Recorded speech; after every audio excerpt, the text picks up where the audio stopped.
Hi, my name is Anne McElhenney. And I'm Phelim McAleer. Welcome to the Anne and Phelim Scoop. It is week 91.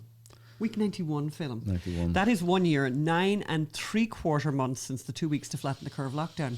It's great that the pandemic is over and all the lockdowns are finished with. And Omicron. Can I just mention that Omicron, if you rearrange the letters of Omicron, it's moronic. Just saying.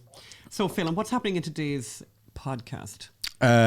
Well, I know it's been talked about, but we really, given our love of hoaxes in a strange way, we have to talk about the Jussie Smollett. Smollett verdict. Have you noticed, by the way, how the news reporters have started calling him Smollett?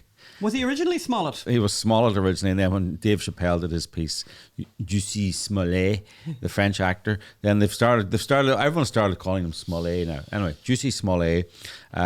We asked, did those who initially believe him, were they fools or knaves? Can they really be that naive, or are they just bad? So we'll have a think about that. Yes. And what is it with systemic racism that so many white people want to be people of colour? I mean, we've done a number of these before, but I thought we'd have a kind of a roundup coming to the end of the year of a whole bunch of them. That's right. And critical race theory. You know what? You know this CRT? It's called critical race theory. Yes. I think that's not what it stands for. I don't think CRT stands for critical race theory. I think it stands for capitalism really triumphs. We'll talk about that later. And the cringiest Hillary Clinton, and I know there's a lot of competition for that award. Hillary reads the speech she would have given had she won the election. She does doing these things, this masterclass thingies. Masterclass in resilience, Phelim.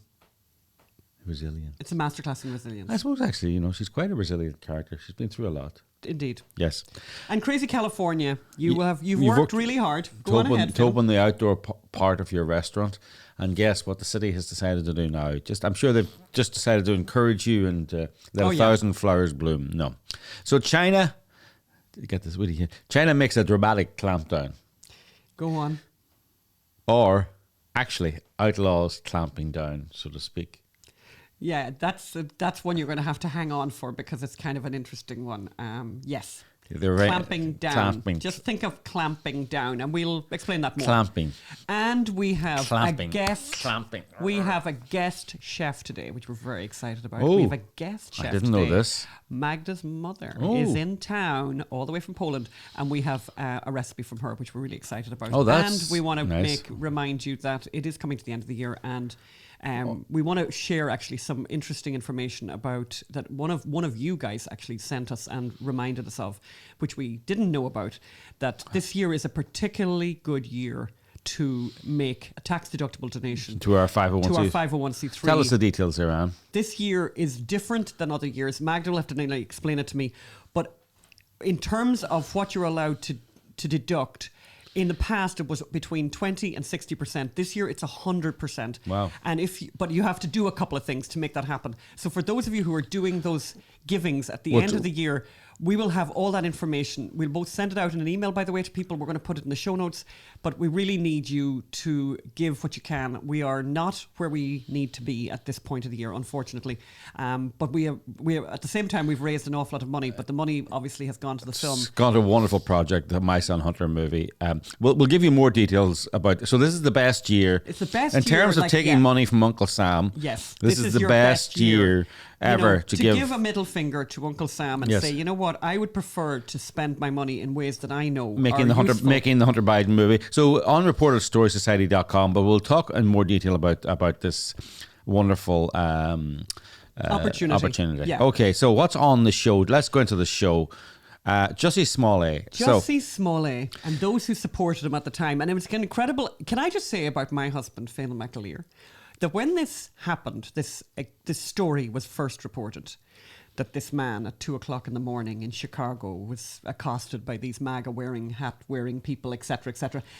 My husband immediately said, something doesn't sound right. Well, and by the way, you've been a journalist for a really long time, and you've done this a few times before. I mean, not a few times, a lot of times before, where something will happen in the news, and you'll say there's something not right there.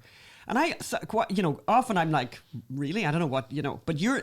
I don't know when I don't know when you've been wrong, but honestly, on this one, you were like, There's something not right here. No, it's nothing about being a journalist here. I mean, sorry. I mean, everyone with common sense knew that this didn't make sense. This didn't make sense. He held on to the Subway sandwich, right? It was plainly a hoax. This is not something that journalistic skill allows you some insight or knowledge, right? This is a 2 a.m. in the morning.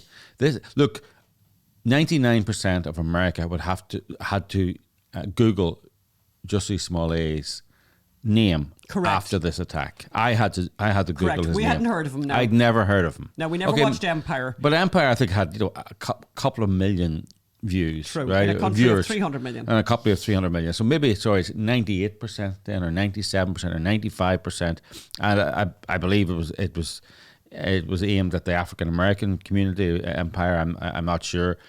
So I didn't know who he was. I had no opinion about him, but I had to Google him. Most people on the planet would have to Google him. The idea that a MAGA head, knew who he was is just stretches credibility. The idea that MAGA head would be waiting for him while he went for a Subway sandwich at 2 a.m. in Chicago in freezing temperatures, and that they would have a rope that they could tie into a noose, and that they would have bleach.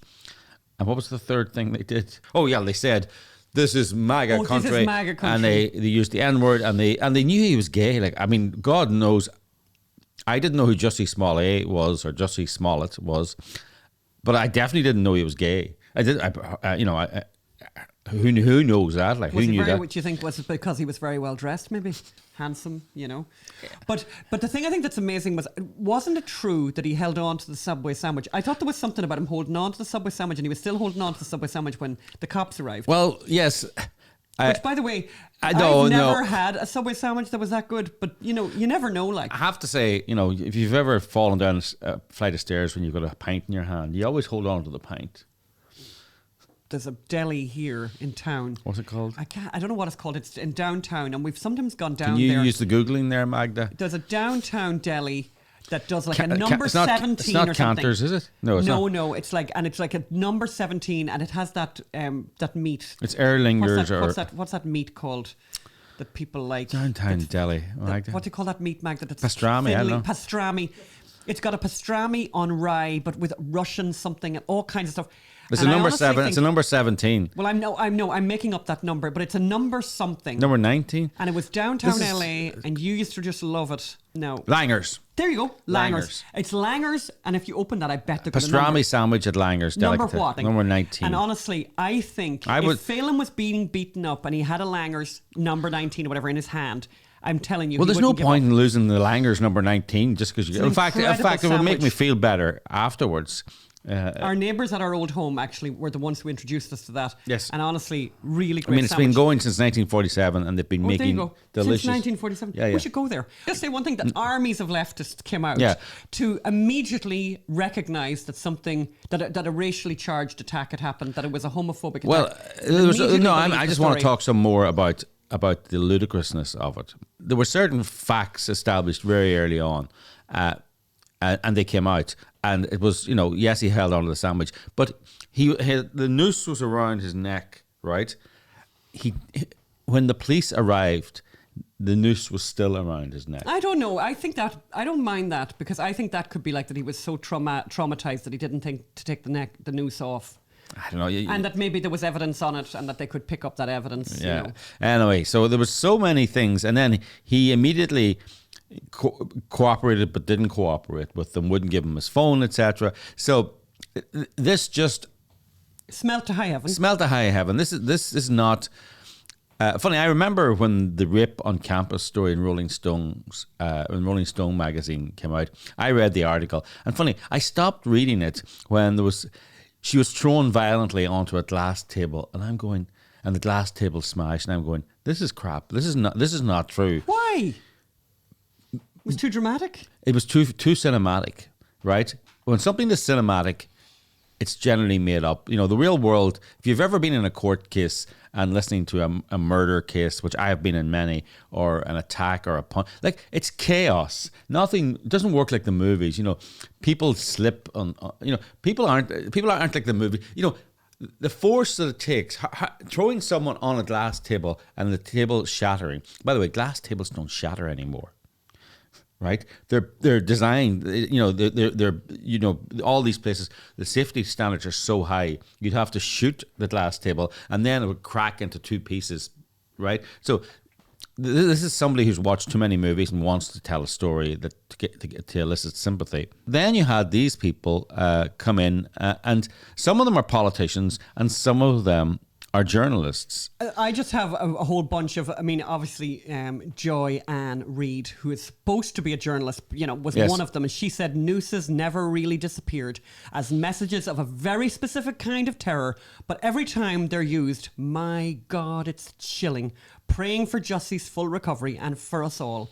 There was her. Obviously, there was many, many other journalists, by the way, who just immediately weighed in on this. Mm-hmm. Including, the ABC interview was extraordinary. It's funny, Robin Roberts. This is a kind of a new kind of interview to do. Maybe it's not new, but it's definitely become a lot more prominent. Where after something like this, you do an interview with a journalist, and has all the appearances off, and they even arch their face every so often and ask quizzical questions. But this is just a disguise to throw softball questions at the person. And I would put the George Stephanopoulos, Alec Baldwin. It has this appearance of journalism. It has this appearance of asking tough questions. And even you can see Stephanopoulos going, but people have said this. And then you let the person then just talk nonsense and don't pick up on inconsistencies in the interview. Alec Baldwin, I never pulled the trigger. Yeah, but had you your finger on the trigger? How could that happen? Was the gun defective? Did you use it before? Was it defective then? Did anyone say it was defective? Did you check it? All this thing. So, and it was the same with Robin Roberts. And she had this kind of people have said this, and she allowed him to say it's just so distressing. Let's listen to him say how distressing it was that people thought it might have been a hoax. I'm pissed off. What is it that has you so angry? Is it the attackers? It's the attackers, but it's also the attacks. It's like, at first it was a thing of like, listen, if I tell the truth, then that's it, because it's the truth. Mm-hmm. Then it became a thing of like, oh, how can you doubt that? Like, how do you not believe that? It's the truth. And then it became a thing of like, oh, it's not necessarily that you don't believe that this is the truth. You don't even want to see the truth.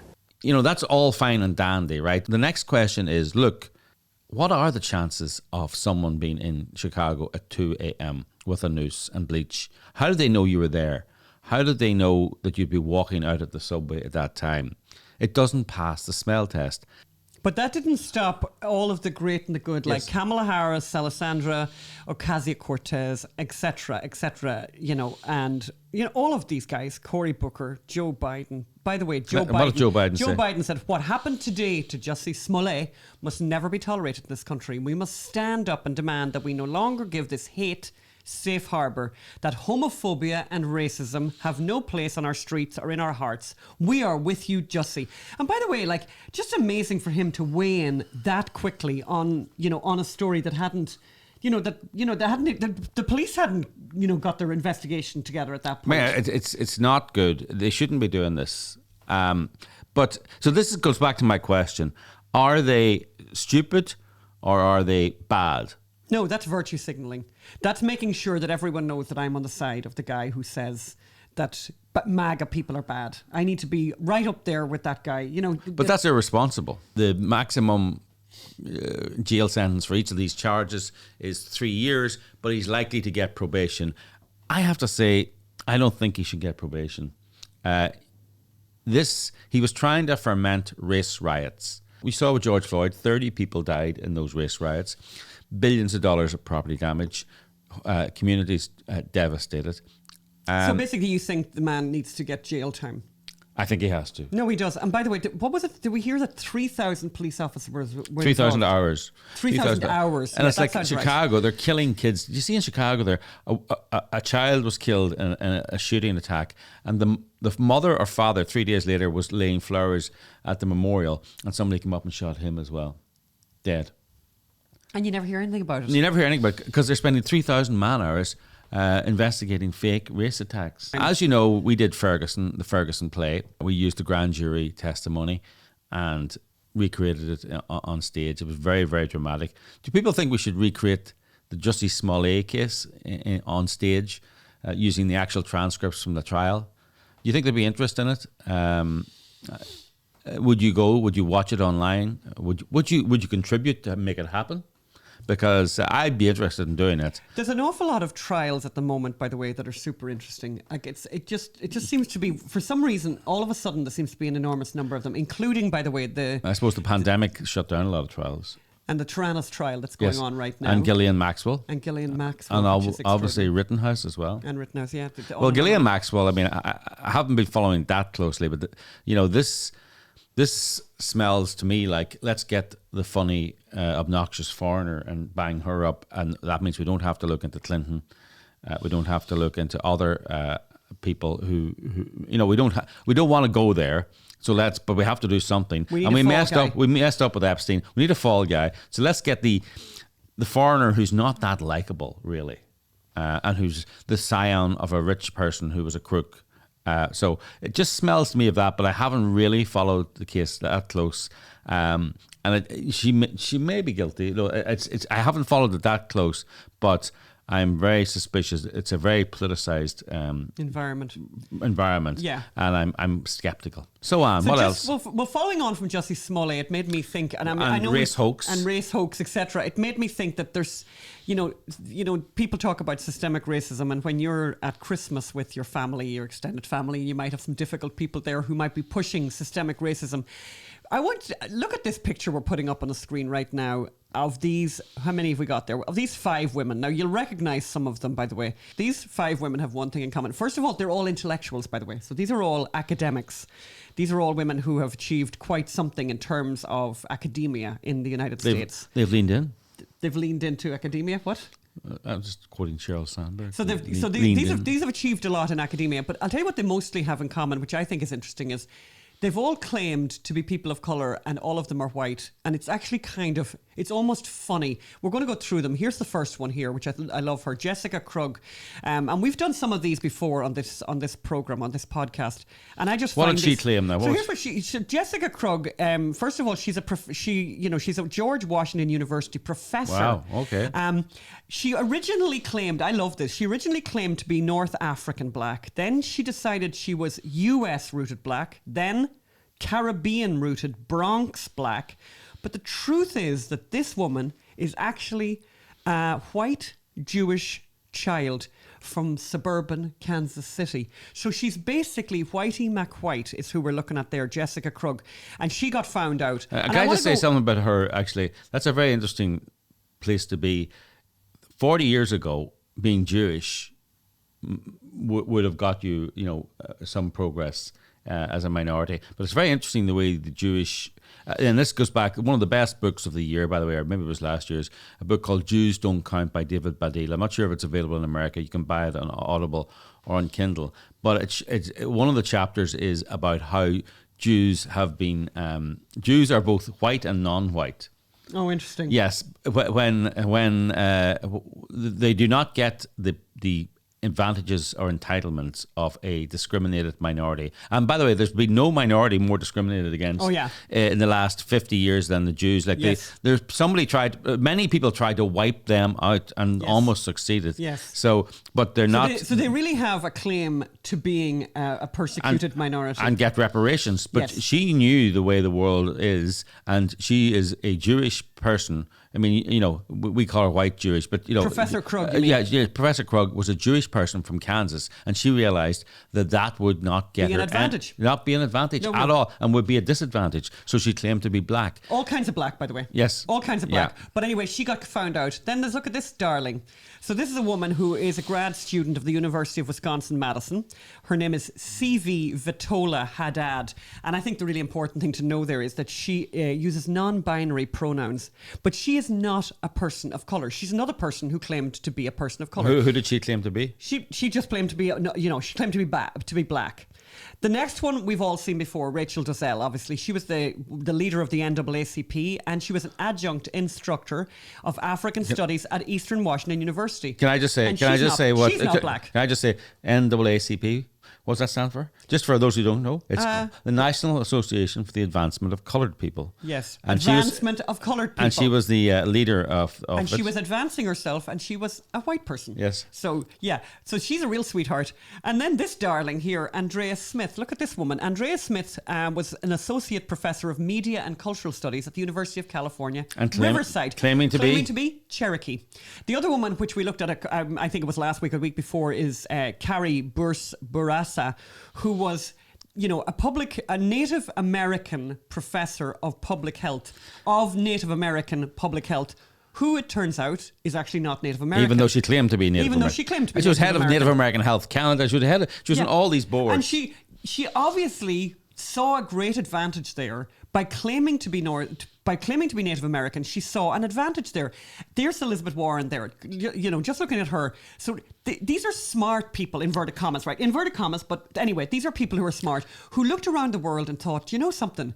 I want to get into Harvard. I want to get into Yale. I want to be a professor. I want to be an adjunct professor. I want to be whatever. And I have a better chance if I denounce my white privilege, if I basically denounce that I'm white, yes, that basically white privilege is bullshit, basically, obviously. Yes. Because if it was an advantage, then just be what you are, right? Yes. So it's not an advantage. The advantage is to actually be a person of colour. And I'm going to even prove that even more. Well, I just thought this group Let me talk amazing. about our friend Elizabeth Warren here. I mean, Harvard boasted about her being their first hire of a person of colour. It's unbelievable. And they named her. Elizabeth Warren is her. And no journalist looked at that woman and thought, that's a person of colour. That's not a person of colour. No, but it's amazing as well that, you know, I mean, here's a Cherokee. question. Do they not realise, by the way, you know, there's bad people in the world, by the way. There are fraudsters in the world. There are terrible fraudsters in the world. That's it. Right? Has Harvard never heard of such a thing, right? So if I have journalists never heard of such a thing? But let's just leave that. That's one thing, right? But let's leave that aside. But let's imagine Harvard, right? Where you'd imagine. I mean, I'm going to go way out on a limb here, and think that maybe that in Harvard law, that people would be like above average intelligence. Would that be going? Am I just being ludicrous saying that, Philip? Well, I would further suggest that people in Harvard law may be open to the concept of criminal misrepresentation for pecuniary advantage. They've heard of that, maybe. They may have actually studied it, and they may have met people. Courses on it. They may have courses on it. So you truck up there and you say, oh, by the way, I'm a Cherokee. And the person the admitting officer looks at you and thinks, God, you're awfully white. Wouldn't you think you might say, well, you know what, I need some paperwork on this? Or can we get a blood sample or whatever? I just don't understand, because the truth is, actually, the really awful thing about this is that what's that thing? It's stolen valor, by the way. I mean, I don't think, by the way, I think this country should be built on equity and on everyone having a fair shot. And if you're smart, you get into wherever you need to get into. But in a world where America has this affirmative action, I think there should be you should have to somehow prove that you, right? Doesn't it seem amazing? I just think it's amazing. And by the way, just talking about that. Yes. And I don't know if this is apropos of anything, but our friend Yvonne recently went to buy a salad. I just want to, apropos of nothing, to tell Yvonne a salad story. The salad scandal. She went to get a salad in West Hollywood. Oh, that sounds like the beginning of many interesting story. She was on a walk. That's what they all say. She brought her phone and she had a credit card, This right? sounds like Jussie Smollett. She brought her phone. Was it 2 a.m. in the morning? She brought her phone and she brought a credit card, right? And she goes in to buy the salad, and they say, we need your vaccine certificate. She shows the vaccine certificate, right? But then they say, we need an ID. We need your ID. And she's like, well, here's my credit card, right? She said, I'm out on a walk. Yeah, right? we need your ID because we don't know that vaccine certificate is you.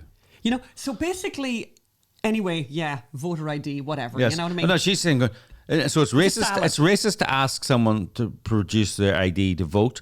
But it's not racist to ask someone to produce their ID to get food. Yeah.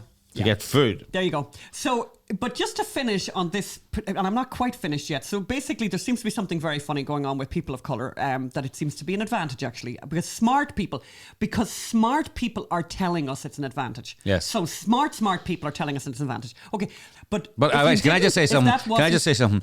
In Hollywood, they're currently promoting a movie called Passing, which is about a woman, two sisters, and one passes herself off as white and the other one stays, African American. And, this is an indictment of our times. And I mean, of course, the real passing that's going on and has been going on for the last 20 years is white people pretending to be people of colour. That's a much more interesting story. That's a great movie. Now, that's like that Melissa McCarthy movie where she was forging Noel Coward's letters. Those are really interesting. And funny, she was a writer who wasn't a great writer, but funny, she found she could inhabit people like Noel Coward. She knew their life stories and she could write better as them than she could as herself. And that became a really interesting movie.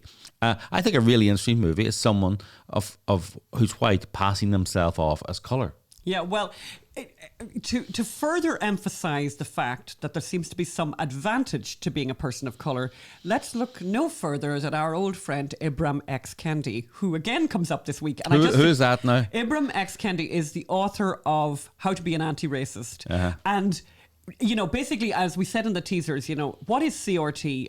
Apparently people say it's critical race theory. It's not. We know what it means. It means capitalism really triumphs. And nobody better to explain this to us than Ibram X. Kendi. Now, Ibram X. Kendi claims intellectually in his books that racism is capitalism, capitalism is racism. Some version of that. That's the quote. Wow. But basically, let's find out a little bit more about Ibram X. Kendi. Here's what you need to know. Ibram X. Kendi is the very definition of how capitalism is fabulous. Yes. So the Federalist did a great story on him. So and a great piece of investigative journalism, actually. So Ibram X. Kendi has just done an evening with Dr. Ibram X. Kendi in Wisconsin, right? And the price for this evening with Ibram X. Kendi, how much did he make for, I think, 3.5 hours? He earned $40,000 gross, plus an additional $3,500 stipend for travel. By the way, I hadn't noticed this until this minute. $3,500 for travel. Now, flights and meals. Travel, flights and meals, right? But hang on, yeah. $3,500, right? This is for a one day. Now, we know how much flights cost across America because we're going places all the time. So, basically $300, right? $300. Hey, let's go crazy. $600. $600. Okay, actually, let's go completely crazy. $700 because maybe it was a last minute ticket, yes. Right? Now, $3,500, this is what's called first class travel, right? That's a first class ticket. Plus, it's basically staying in the Four Seasons, right? Yeah. And then having meals at a Michelin-starred restaurant. But anyway, I hadn't, to be honest with you, I hadn't noticed the $3,500 until now. But very interesting, he got a stipend. That means no receipts. Oh, right. Oh, interesting. Yeah, so like the rest of us working people, when we go somewhere, it's like, we will reimburse your expenses. That's always the way. You reimburse someone. And you have the receipts. And you have the receipts. So you book your flight and you generally pay for it. And you book your hotel and you generally pay for it. And you send it in. And 60 days later, they'll send you a check. But no, he gets it no matter. So he could take a economy flight. Oh, yeah, or he could drive, by the way. And pocket the money. And stay with his friends. So here's what Kendi says about capitalism. He views capitalism and racism as co-joined twins, and that the origins of racism cannot be separated from the origins of capitalism. The life of capitalism cannot be separated from the life of racism. Let me just finish this point about what happened in Wisconsin. Not only did he get $43,500 for 3 hours work. Not only did he get that, and good luck to him, by the way. From the state-run university. But good luck to him, by the way, because this is what capitalism is all about. And you've got a product that you want to sell and people want to buy. Go ahead and enjoy it. He then insisted by contract, in the contract, again, this is no, what happened? Someone filmed it. Someone filmed it. No, he had a contract with them. So he had a contract with the Wisconsin. In his contract, before he ever went, they put it up. They were allowed to put it up on their server for like 30 days or whatever. But in a contract, he insisted that the video of his presentation was deleted.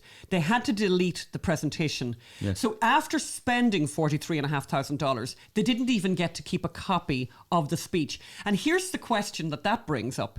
If we're in a terrible situation where there's this awful systemic People racism, are dying, Anne. and people are dying, dying, and terrible things are happening all the time, wouldn't you want your speech to be everywhere? Wouldn't you want it to get out as much as possible to as many people as possible? If you're interested in solving the problem, or if the problem existed, yes, so you would. here's what I ask you to do at home. As I say, you can do this at home. If you put in, and I think it's very funny, I just did this earlier, I just discovered this. So the event in Wisconsin was called An Evening with Dr. Ibram X. Kendi, right? Put in to Google An Evening with Dr. Ibram X. Kendi, and look what comes up. It's all over the place. So he's doing it all over the place. So he's doing An Evening with Dr. Ibram X. Kendi all over the place. It's not just Wisconsin. It's all over the place. Look at it. Look in Google and you'll see all the different places where An Evening with Dr. Ibram X. Kendi is happening. And he's getting and of course, and I have to say, I'm going to go out on a limb here, Phelim. He's giving the same speech over and over again. Yeah. And isn't that lovely? And I'm wondering, did he update it with Jussie Smollett? And by the way, perhaps a reason to get rid of it might have been, did he quote Jussie Smollett or all the other race or all the other thing? But anyway, I just think it's kind of interesting. So I mean, the reality is, if you did believe systemic racism was a problem, if you did believe people were dying, and if you did believe that you had the solution, you would want your speech everywhere. You wouldn't be insisting that people who recorded it take it down. In fact, you'd be pushing it out through YouTube. So what was it? How to be? I think his book should be called "How to Be an Anti-Racist Grifter." Yeah. Anyway, he's really cornered the market in that. And by the way, he's in his 30s and he's won every prize that they can possibly throw at him, including the National Book Prize, which I think was never given to somebody so young ever before. But you know what? Systemic racism, Such a racist country, this. Yes, such a he's won desperately every racist prize country. and he's at every university. But talking about resilience in the face of adversity, Phelim, do you see that segue? Do you like how I did that? Yeah, it was a pretty bad segue, actually. So, talking of resilience in the face of adversity, what face immediately comes to mind, Phelim? Is it this face? Oh. Hillary. So Hillary Clinton, and by the way, talking of grifting, and by the way, right, so there is this very smart idea, by the way, masterclass, which I know we've talked about it before, right, Magda? We've talked about it. Yeah, well, so it's a very can I just interesting concept, add a little background? One of the people who run Masterclass lives on our street. Used to live on our street. And can I just say one thing about? I actually thought, Masterclass, and some of the people they had at the beginning were brilliant. But now, funny, it's become everyone they've had now. Oh, really? Leftist. Oh, and leftist messaging. Leftist messaging. So the idea of the masterclass, and I'm not going to do an ad for them, but anyway, you pay a subscription, I think, an annual subscription, which is not that cheap, but it's whatever. And then you get access to all these masterclasses of all these incredible people. And as Phelim says, all the people were incredible, and now, here we have Hillary Clinton. Now, the thing is that I think Masterclass is quite a successful company, so they have probably a bunch of money. And I would love to know how much of money they threw at her to do this. So what she decided to do is unbelievable. She decided to read a speech, the speech she never made, her acceptance speech on winning the presidency. And how, this is cringy on a completely new level of cringe. This is almost redefining the word cringe. And let's have a listen to a little of this. Let's have a listen to it now. I've been, reduced to tears. I've been frustrated beyond words. But the lesson that I've learned about getting back up after setbacks or disappointments is to first feel the disappointment. Don't pretend it didn't happen. It did. You have to authentically dig deep to get back up. Okay, so here's what I want to say about that film. So she says we will not be defined by our difference, right? It's not going to be an us versus them country. You heard her just say it, right? So I'm just asking you, Phelim, is this the same woman that talked about a half of Trump supporters being, and I'll give you the quote, a basket of deplorables? Actually, let's give you the whole quote here, and obviously we don't have a tape of it because it was surreptitiously recorded. It's just grossly generalistic, whatever. Trump supporters She puts them into a basket. The basket of deplorables, right? The racist, sexist, homophobic, xenophobic, Islamophobic, you name it. And unfortunately, there are people like that. And some of those folks, she goes on to say, are irredeemable. So this is the same woman. We will not be an us versus them country. Yeah. I mean, are you, But that was, are you but kidding I me? just think the whole thing is sad, right? That she cries, Phelim, now. She cries. Let's watch her cry. One moment, please. I'm going to share with you what I intended to say if I had been elected in 2016. My fellow Americans, today you sent a message to the whole world.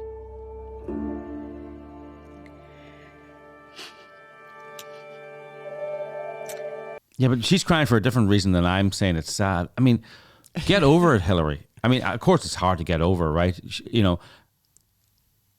I mean, it was a huge shock to her to lose that election. Correct. But She never wrote a concession speech. By the way, the other person who didn't write a concession speech, Trump. Mitt Romney. Oh, really? Mitt Romney thought he was going to win. Oh. As did that. I mean, that shows you. And I would put Mitt Romney and her in very similar categories. Mitt Romney was the person who'd lost to John McCain the last time. Wow. But that was the guy that we wanted to and have. that's because Republicans had this thing of you choose the person whose turn it is, and the Democrats chose the best person for the job. And funny, they flipped it the other way in that 2016 election. The Republicans chose the best person for the job, and the Democrats chose the person whose turn it was, Hillary Rodham Clinton. And the same thing happened to her as happened to Mitt Romney. People don't like that. People like people to have a reason for running and a reason for being elected. Did you want to show us some of the people? Did you want to tell us some of the people? The masterclass started off with people like Ringo Starr teaches drumming and creative collaboration. Well, that's fabulous. James Patterson teaches writing. Fantastic. Madhur Jaffrey teaches Indian cooking. That'd be good. I'd watch that. And Gordon Ramsay teaches cooking. It's just great stuff like that. Then I noticed they started doing things. Neil deGrasse Tyson, who is basically a hack fake scientist, right, who made up stuff in the past. Then they moved on to Cornel West, who's an out-and-out Marxist. Right. Then Gloria Steinem, redefining feminism. Right. Then they went to Bill Nye, who's a leftist pretending to be a scientist. So it's funny. I was actually thinking that I would love to do the master class because some of the classes looked like really interesting things. Sure. And there was a guy teaching you about hostage negotiation. There was all this, the FBI negotiator, all this really expert people telling you how they became experts in their trade. Do you know what it is? It's basically that thing that Dennis Prager always says: the left destroy everything. Yes. So they even built something really great there with this masterclass, and now they're destroying it by making it something that's super, super woke, full of leftism, and becoming just basically another political turned into a propaganda tool of the left, and they've ruined something that was a great idea. The masterclass was a great idea. I'll tell you, like Bill Nye, his claim to fame, Bill Nye, the science guy. I mean, recently on one of his shows that they put up on Netflix, back in 1992 or 2005, whatever, he's teaching children about boys and girls. There are two genders, a boy and a girl, right? And in the womb they split, whatever. When that went up on Netflix, they cut that line out of it. Oh my God! That's the person, because now there are 72 genders, right, or whatever.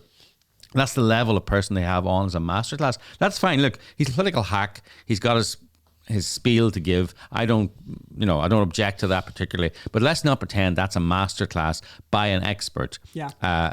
Who has science in his heart. He doesn't. Let's not pretend that Hillary Clinton has anything to say about, well, she might have something to say about the power of resilience. I think this section, by the way, where she cries, I just think it's really weird. She has this part where she imagines what she would have said to her mother in an imagined conversation, where she says, your daughter will become the president of the US. You will be... It's a very odd... The whole thing is a very odd imagined thing where she tells her mother, don't worry, everything's been fine. You're going to be the mother of 3 children. It's like, I don't know. It's very, very odd. But this is very cringy. And I would love to know how much they gave her. But I think they gave her a lot of money for this. But anyway, moving right along. Yes. We are in crazy California. Ding, ding, ding. And, And everywhere around us, we get reminded of how crazy California is. So yes, City of San Francisco had a whole thing about eating. You can only eat outdoors. We need to get people eating outdoors. You need to build outdoor things. You have to close indoors. You can't have people indoors. You have to have outdoors. So all these people built these outdoor patios. Fabulous ones, by the way. And now in a lot of they're having to renew permits for the outdoor patios. I don't know why, right? If there's a problem with a patio, they should tell them. If they exist, they should just be there. But they've now given them a 60-book pamphlet on how to renew 60-page book. 60-page book pamphlet on how to renew the permit for your outdoor patio. Unbelievable. So that is, talk about a way to destroy entrepreneurship. This reminds me actually of the here in LA when after the first 2-week shutdown, which I think lasted months here, people were reopening here in LA, and they all put big plastic, big signs outside their restaurants. We're open. Oh yeah, right? yeah. And they got letters in the post a week later. Fines of $675 for putting an unauthorized sign on their building. And these are people who had been, as you said, been closed for months or whatever, and yes. then they had to put this up. And then, by the way, the other thing, do you remember one of that coffee shop that you particularly like in Venice, Film? And we were there sitting outside at one stage having a coffee, and they had this really nice, they have this very nice outdoor space actually. And the next thing, I could see the guys, who run I could see a whole lot of people, loads of people with measuring tips, all these measuring tips going on. Remember that? All these measuring tips. Of course, Americans with Disability Act, making sure that, that the ramp was a certain,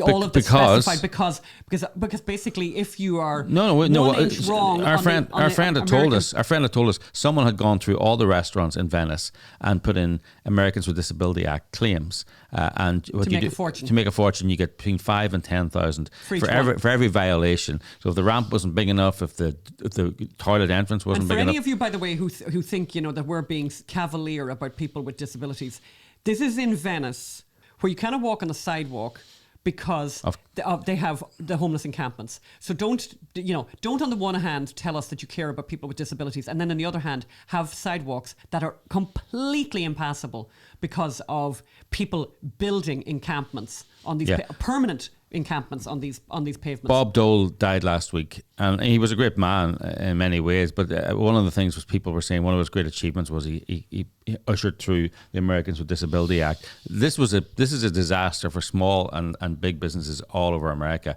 and has done almost nothing for Americans with disabilities. It's basically an opportunity for scamsters. Well, I mean, scamsters and scamster lawyers. So it's a lawyer driven. I mean, and of course, if it really was about helping disabled people, why do you allow people to sue directly the provider? Why doesn't it come through the government?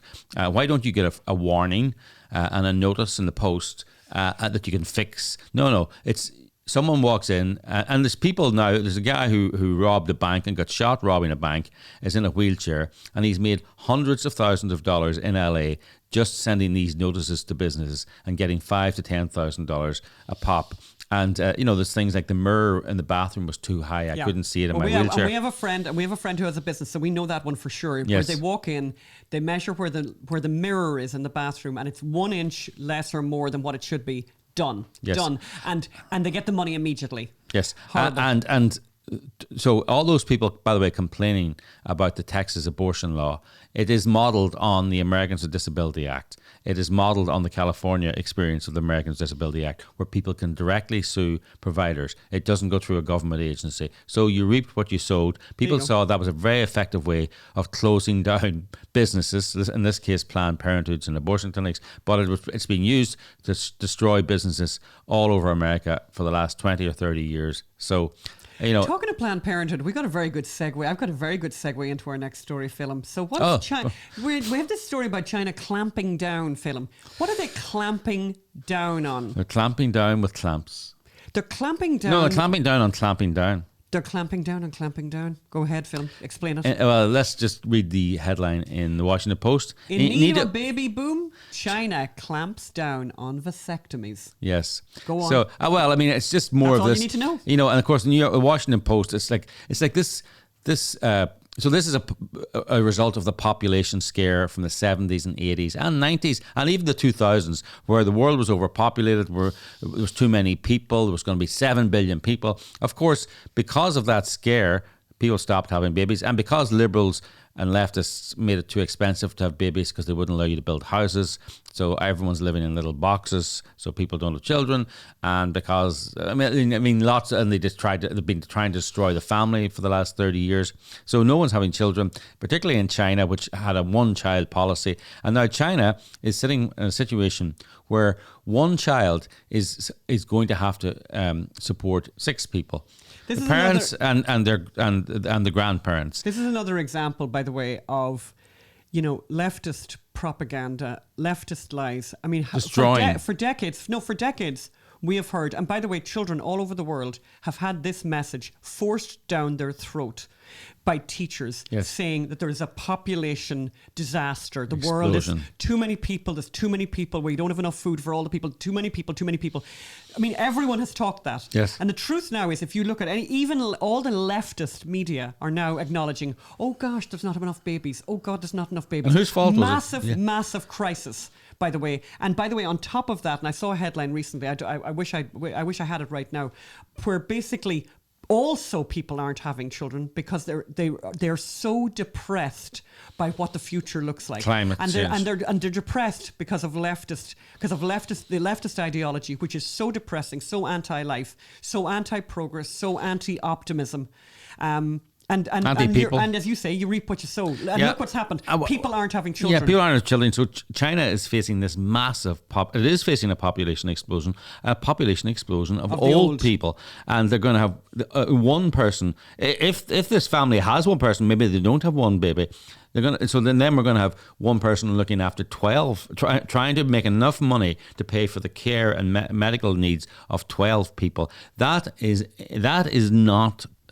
To use a word, that's not sustainable. So basically, so China, which always uses blunt instruments, let's just say, could you like the way I did that? Uses blunt instruments to deal with their problems, went from, the one-child policy now to forced abortions to clamping down on vasectomies. Yeah, it's now illegal to have a vasectomy, I think, in And China. now we come to this fabulous part of the day where we are going to share this magnificent recipe from Magda's mother. So this is a very special feature of this week's show. We are joined by Magda, who you hear a lot about off camera, but then you don't get to see her. So here's lovely Magda. And her mother has just arrived from Poland. So we have this special cooking section today. Magda, what happened?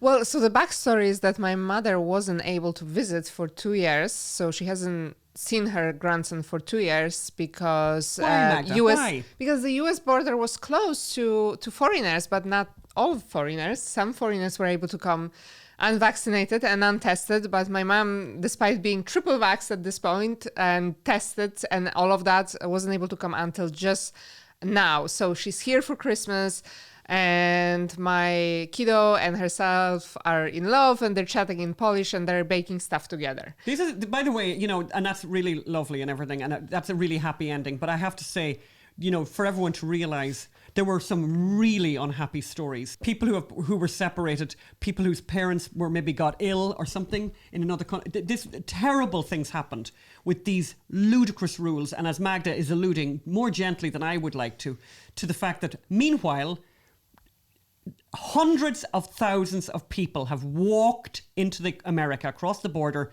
not vaccinated, not tested, potentially full of COVID. In fact, we know that a lot of them had COVID.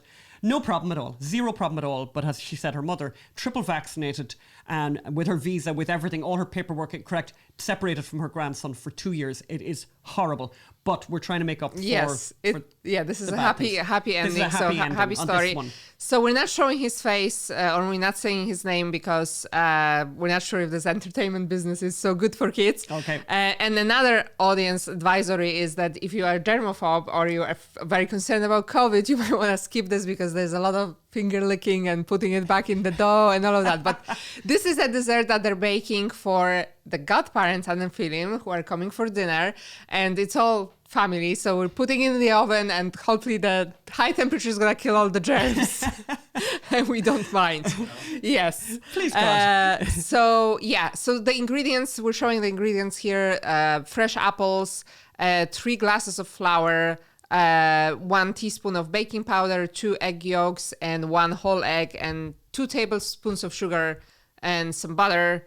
And this all together is making a very delicious apple crumble. So Mom is one of those cooks who makes everything from scratch. So she didn't use any kind of like pre-prepared anything. So she just peeled the apples and cubed them and cooked them on slow fire with 2 tablespoons of sugar and 1 spoon of cinnamon. Babcia odmierzy, ile tu tego cynamonu trzeba. No, dobrze, damy. And 1 spoon of vanilla sugar. Okay, I've never heard of vanilla sugar. Yeah. So Mom and her little helper. Dobre? No wiadomo.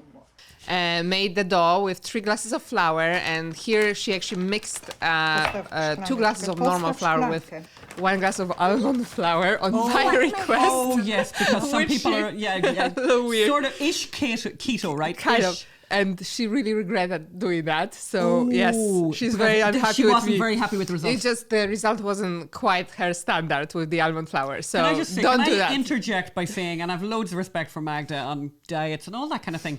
I just can't envisage a world without things made from flour, like croissants. So she then put 2 egg yolks into that and let her sidekick crack a whole egg into it, which she did really well because he eats a lot of eggs. And then she added 2 tablespoons of sugar and she grated some butter into it. That's only because the only unsalted butter that we had salted butter in the fridge, but the only unsalted butter was in the deep freezer. Oh, yes. So yeah, you don't have to do that. She did that because she had no choice, but you can just throw your butter in if you have some warm butter. Then they made the dough. It was a lot of fun. There was a lot of, as I mentioned, like fingers, maybe not entirely clean, but all good, all in the family. And then, here's her adding some cream because she decided the dough was a little too dry and it wasn't sticking together. That could have been the problem with the almond butter, almond flour. Yes, exactly. There were some lessons during the baking because they were measuring the paper, the parchment paper that will go in and how to do that. Okay. So you put the parchment paper into the baking tin and then you put some of the dough on the bottom. Yes. You put it in for 10 minutes. Again, there was a lesson because we had to convert the Celsius into Fahrenheit degrees. It was blind cooked, what they call blind cooked. It was she put the dough in on its own first into the oven. Correct. Yeah, that's called blind cooking, Yeah. you see. And So by the way, just to mention, you have no idea how out of character it is for Magda to talk Correct. about cooking. Let's Correct. just put it that way. That's my kind way of saying it. So look at this kid's action in the kitchen. I think the genes skip a generation, Okay. but I think there is hope for him. There is hope, perhaps, yes. So bake for 10 minutes just to bake the bottom. Yes. And then you throw in those cooked apples. Yes. And then you put the rest of the dough on top as a kind of a crumble. Okay. Yeah. You break up the rest of the dough. Are you breaking it up Yeah. on top? Oh, interesting. Yeah. Oh, this is very interesting.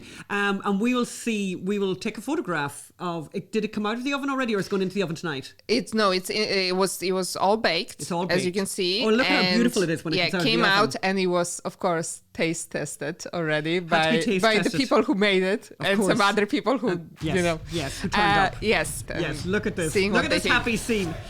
Yum. Worth waiting 2 years for, in my opinion. Yes. Wonderful. Not to denigrate your cooking, Anne, or anything like that. But really, but we're dealing with a professional here. We're dealing with a Yes. professional with many years of experience. Who has, by the way, an absolutely extraordinary sweet tooth. Yes, and I appreciate that. And we do appreciate on behalf that. of people like On myself. behalf of people everywhere with sweet tooth. Yes, and we will in the put up world. the recipe. We'll write up the recipe and put it in the show Well, notes. actually, I think we should just wrap up now, by the way, and say goodbye to everyone. Yeah, that's it for this week. But please do remember, if you can, to give what you can because To the Unreported to Story keep all Society. of this going, we couldn't do it without you. So please go to unreportedstorysociety.com. Unreportedstorysociety.com. And if you want to give to the Hunter Biden movie, You can go to mysonhunter.com. So basically, give what you can. We would so appreciate it. And we'll see you next week. Bye. Bye.